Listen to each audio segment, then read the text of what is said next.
Recuerdo bastante bien la primera impresión que me dejó Megumi Fushiguro cuando empecé a ver Jujutsu Kaisen, ya que aparece en pantalla con esa expresión apagada, el cabello oscuro desordenado e invocando criaturas para pelear contra maldiciones. Y vamos a ser sinceros, con esa presentación es casi automático asociarlo al estereotipo japonés. Ya saben a cuál me refiero, el chico serio, el callado, el emo funcional del grupo, en pocas palabras el Sasuke de turno, pero con menos arrogancia y más empatía, y con perritos que puede invocar de las sombras. Esa es una lectura fácil y cómoda, pero completamente engañosa si me lo preguntan a mí, porque desde los primeros capítulos la serie empieza a insistir en algo que no encaja con un personaje secundario cualquiera, ya que a diferencia de otros shonen, Megumi no solamente está ahí para equilibrar a Yuji, la historia vuelve una y otra vez sobre él, lo señala y lo observa. Goyo, el hombre que hace suspirar a todos, lo entrena y lo cuida desde niño. Sukuna, el más fuerte, se interesa activamente en él, y su apellido es de los más famosos y está cargado de historia y poder. Incluso su técnica es relevante, extraña, peligrosa y prometedora. Con todo eso a sus espaldas y luego de ver 2 temporadas del anime, queda en claro que Fushiguro nunca es tratado como irrelevante. En la primera temporada se indaga un poco sobre su técnica, una que dicho sea de pasos es heredada y compleja con bastantes reglas y riesgos increíbles, pero eso no es todo porque Megumi realmente evoluciona. Y los haters de Jujutsu Kaisen pueden decir, ¿cómo que evoluciona? ¿Hay algo que evoluciona en esta serie?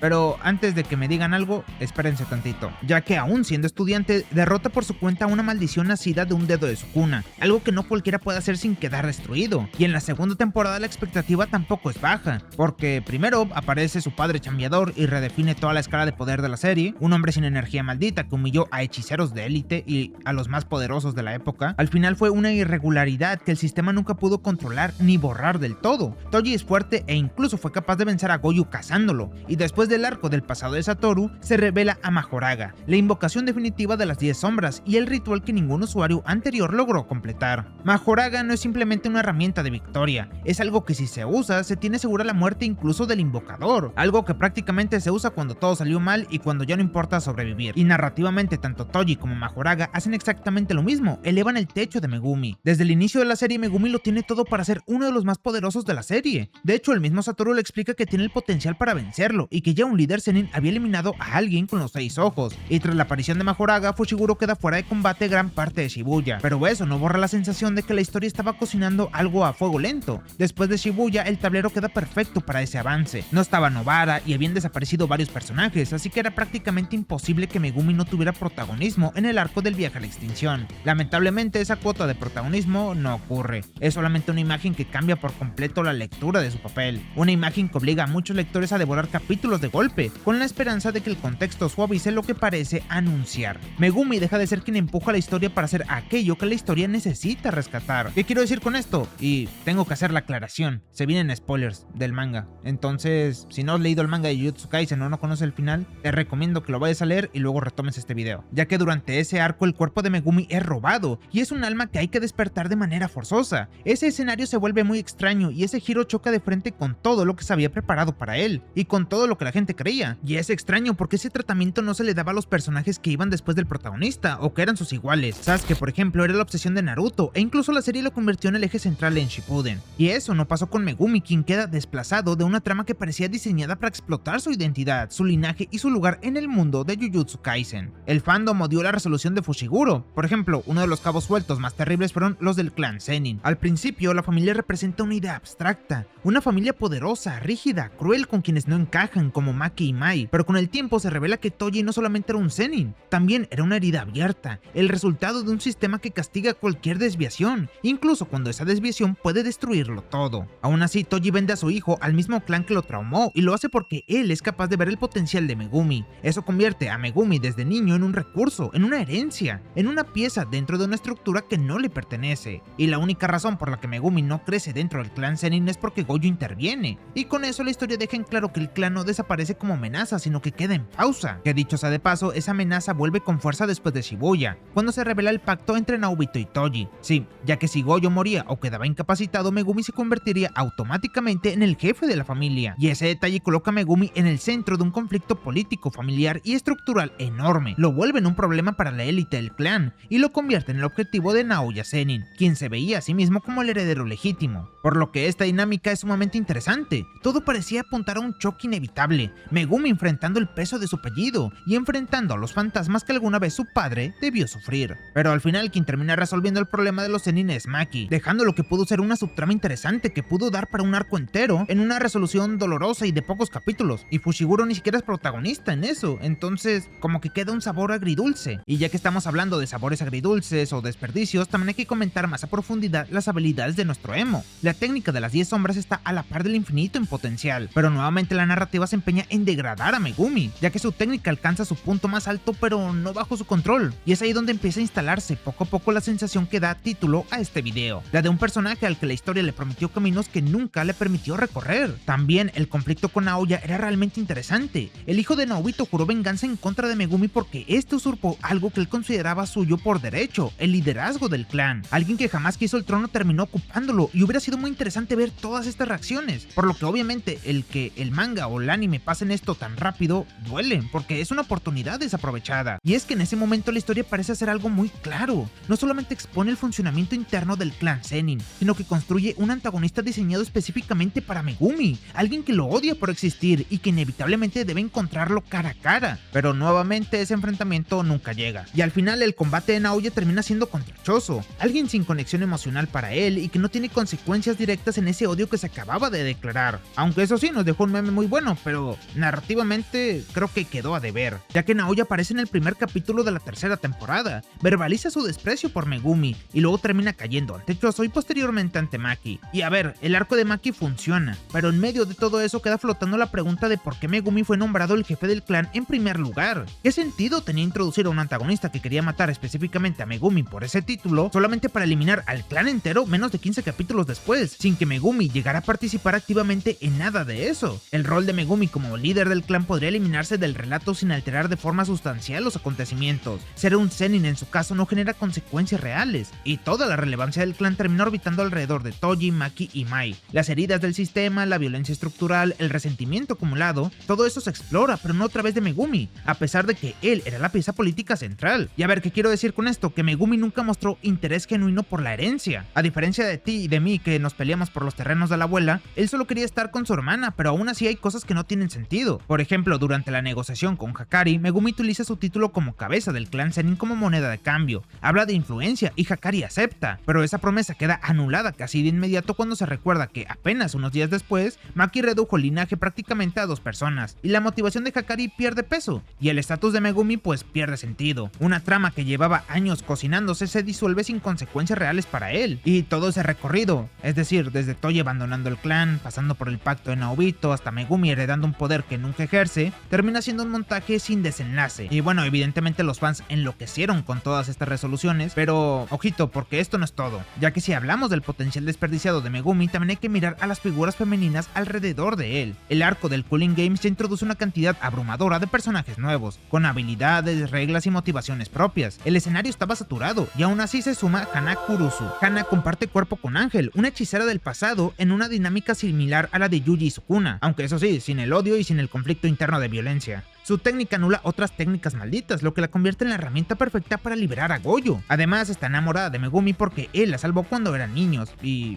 ya, eso es todo. No hay una relación desarrollada en el presente, no hay escenas que construyan un vínculo, fuera de flashbacks y un rescate puntual. Megumi y Hana no comparten nada que deje huella. Es otro relato mencionado, pero inconcluso. Pero ahí se plantea un posible interés romántico, pero no se trabaja. Aunque dicho sea de paso, esto es algo que pasa más en general en Jujutsu Kaisen de lo que uno esperaría. Y podemos seguir exponiendo la falta de desarrollo de Megumi, esta vez con Sumiki Fushiguro, su hermana. Y ok, Sumiki no es tanto un personaje, es más como un motor, una razón para que Megumi avance. No se nos pide tanto conocerla, sino entender cuánto la quiere Megumi. Sabemos muy poco de ella, se nos dice que es buena persona y que está en coma por una maldición, y que Megumi vive por salvarla. Su presencia es tan tenue que si Megumi no la menciona cada cierto tiempo podría desaparecer del relato sin que el lector lo note de inmediato. Pero el problema no es que Sumiki no sea compleja, es que su función es empujar a Megumi hacia la desesperación. Y cuando finalmente se reencuentran, el golpe llega sin transición. Sumiki estaba poseída por una hechicera antigua que, por cierto, estaba obsesionada con Sukuna. Eso rompe a Megumi por dentro y lo sumerge en un estado de melancolía que harta a los lectores y que se hace más grande cuando Sukuna acaba con ella. Fushiguro pierde a su hermana y también termina siendo obligado a ser un instrumento de muerte. Y ese evento no abre un nuevo camino para él, simplemente lo deja vulnerable. De ese modo, poco a poco, todo lo que parecía diseñado para hacerlo crecer termina siendo utilizado para algo más.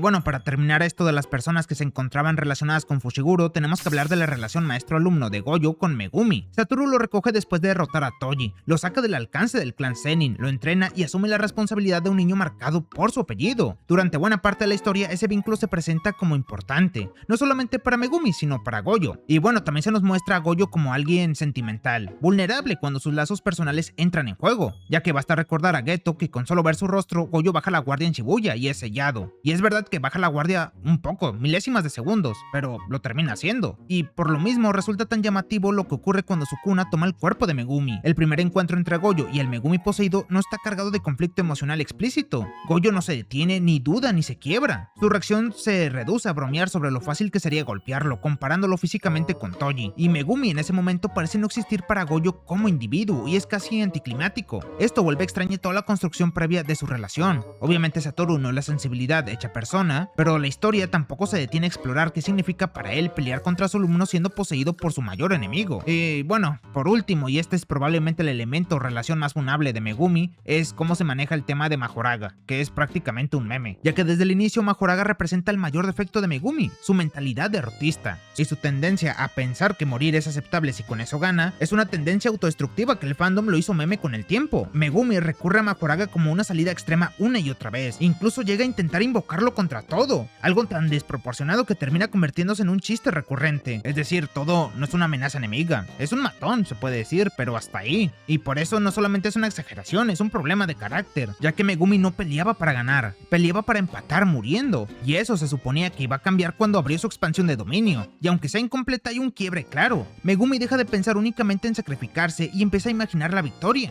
Empieza a pelear con ambición, con ego y con el deseo real de imponerse, y ese parecía el camino natural, dominar a Majoraga y dominar su miedo a vivir plenamente. Aunque irónicamente todo lo que se construyó alrededor de Majoraga deja de pertenecerle, y lo termina usando en un momento donde esta vez podría ser justificado, aunque eso no quita el hecho de que nunca transformó su defecto en fortaleza, y nunca terminó de consolidarse como un pilar de la serie. Por lo que Megumi Fushiguro es un personaje complejo, pero no por lo que logra, sino por todo lo que pudo haber sido y quedó suspendido en el camino. Cada uno de estos elementos parecía diseñado para hacerlo avanzar como personaje, pero terminan siendo una cruz o un fiasco, ya que Megumi deja de ser quien mueve la historia y pasa a ser aquello que la historia utiliza, y por lo mismo su desarrollo resulta tan incómodo de analizar, porque no es que no haya una evolución, sino que la evolución queda inconclusa. El hombre potencial solamente queda en promesa hasta el final del manga, y eso la mayoría del fandom nunca se lo perdonó. Pero dime, ¿tú qué piensas? Déjamelo abajo en los comentarios, y también déjame posibles ideas para más videos de Jujutsu Kaisen, y ya que estás, activa la campanita y deja tu like para que YouTube nos trate bonito. En pantalla habrá un video que te puede interesar. Por mi parte es todo y nos vemos en la próxima.